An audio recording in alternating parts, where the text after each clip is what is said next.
Armoor municipality పరిధిలోని degree college పిప్రికోంగా ఉన్నటువంటి MEPMA centre degree college వద్ద ఈ యొక్క పత్రికా సమావేశం కోసము ఈ యొక్క రాష్ట్రంలో కానీ నిజామాబాద్ జిల్లాలో కానీ పెద్ద ఎత్తున రైతాంగం వరి కోతలు కోసిన తర్వాత ఆయా ఉన్నటువంటి మెప్మా సెంటర్ కానీ ఐకేపీ సెంటర్ కానీ మరియు పిఎస్సిఎస్ సెంటర్లకు కానీ ఆ కొనుగోలు సెంటర్ల వద్ద కోసి మ్యాచర్ వచ్చినా ఇప్పుడు మనం దీని వెనుక ఇదంతా చూస్తూ ఉన్నాం.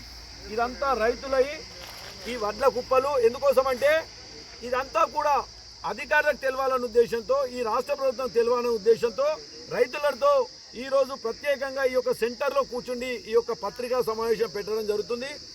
ఇప్పటికీ ఎందుకోసం అంటే జిల్లాలో ఇక్కడ ఉన్నటువంటి రైతులందరూ కూడా అసలు దొడ్డొడ్లు పూర్తిగా కుప్పలు కోసిండ్రు. దొడ్డొడ్లు అసలు కొనడం లేక ఎక్కడ కూడా దొడ్డొడ్లు కొంటలేరు. కారణం అని చెప్పి అడిగితే పూర్తి స్థాయిలో ఏమన్నంటే లారీలు వస్తలేవు, దొడ్డొడ్లు వద్దు అని చెప్తా ఉన్నారు. సన్న వడ్లు అయితే పంపండి, లేకుంటే లారీలు వస్తలేవు అని చెప్తా ఉన్నారు. నేను ఈ యొక్క ప్రభుత్వాన్ని అడుగుతా ఉన్నా, ఈ జిల్లా అధికారులను కానీ జిల్లా కలెక్టర్ గారిని అడుగుతా ఉన్నా, అయ్యా ఇప్పుడు ఈ యొక్క రాష్ట్రంలో మీరు ముందు ఎవరైనా కానీ రైతులు దొడ్డొడ్లు పెట్టద్దు, దొడ్డొడ్లు పెడితే మీ ప్రభుత్వం కొనుగోలు చేయది అని చెప్పారా? ఈ రాష్ట్ర ముఖ్యమంత్రిని అడుగుతా ఉన్నాం, మీరు ఏదైనా వరి పెట్టండి, ప్రతి వరికి బోనస్ ఇస్తామని చెప్పిండ్రు. ఇప్పటి వరకు బోనస్ లేదు.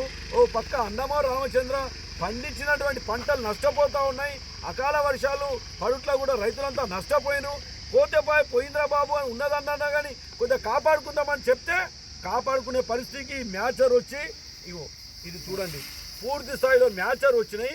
దీన్ని కుప్పలు చేసి పూర్తిగా 20 రోజులు పూర్తిగా ఎండిపోయిన తర్వాత రైతు కష్టపడ్డ ఫలితానికి పూర్తి స్థాయిలో గింజ ఈ మొత్తానికి నూకయ్యే పరిస్థితి ఉంటుందని చెప్పి ప్రభుత్వము ఇప్పటికీ కూడా ఈ దొడ్డొడ్లది కానీ జిల్లాలో ఉన్నటువంటి రైస్ మిల్లర్స్ అనేక రకాలుగా రైతుల్ని దోపిడీ చేస్తున్నా పట్టించుకునే పాపాన లేకుంది. మేము భారతీయ జనతా పార్టీ డిమాండ్ చేస్తుంది, మీరు ఇప్పటికైనా కానీ మార్చండి. మీరు అనుకున్నటువంటి కింది స్థాయిలో అధికారులందరినీ కూడా పంపించండి. ఎక్కడ దొడ్డు వడ్లు ఉన్నా కానీ, ఎందుకోసం అంటే దొడ్డు వడ్లన్నిటికీ కూడా నిజామాబాద్ జిల్లాకు కూడా బాయిల్డ్ రైస్ మిల్లర్స్కు అలాట్మెంట్ కూడా ఇవ్వడం జరిగింది. దొడ్డు వడ్లు అలాట్మెంట్ ఉన్న తర్వాత ఏ ఒక్క రైస్ మిల్ తరుగు పేరు మీద దొడ్డు వడ్లు తరుగు పేరు మీద వేస్తే ఆ రైస్ మిల్ వెంటనే సీజ్ చేసే బాధ్యత జిల్లా కలెక్టర్కు ఉంది, పౌరశాఖ డిఎస్ఓ గారికి వీళ్ళందరికీ కూడా ఉంది. కానీ ఇప్పటికీ రైస్ మిల్లర్స్లో కూడా ఎక్కడికక్కడ 4 రోజుల నుంచి 5 రోజుల వరకు కూడా లారీలు ఆగి ఉన్నాయి. లారీలు ఖాళీ చేయలేకపోతా ఉన్నారు. ఏమంటే లారీ డ్రైవర్లు కూడా తాము ఇష్టం వచ్చినట్టు ఒక బస్తాకు 2 రూపాయల నుంచి 5 రూపాయల వరకు ఇస్తే ఆ లారీ పైసలు ఇస్తున్న దానికి వరకు వెళ్ళిపోతుంది.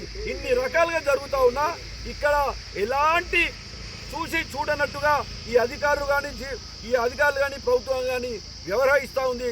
దయచేసి ఇప్పటికన్నా మా యొక్క రైతాంగాన్ని గుర్తించి రైతులు నష్టపోకుండా మీరు చెప్పిన ప్రకారమే ఎలాంటి తరుగు లేకుండా యుద్ధ ప్రతిపాదికన వెంటనే తూకాలు వేసి తరుగు లేకుండా దించే బాధ్యత మీపై ఉంది కనుక, లేకుంటే భారతీయ జనతా పార్టీ 2 రోజులు టైం ఇస్తూ ఉంది. పెద్ద ఎత్తున భారతీయ జనతా పార్టీ ఆధ్వర్యంలో నేషనల్ హైవే దిగ్బంధం కార్యక్రమమే ఈ జిల్లా వ్యాప్తంగా ఎక్కడికక్కడ నేషనల్ హైవే దిగ్బంధం చేస్తామని చెప్పి ఈరోజు ఈ యొక్క డిగ్రీ కాలేజ్ ఈ యొక్క వడ్ల సాక్షిగా, ఎందుకంటే టోటల్ వడ్లపై కూర్చుండి ఈ రాష్ట్ర ప్రభుత్వాన్ని హెచ్చరిస్తూ ఉన్నాం.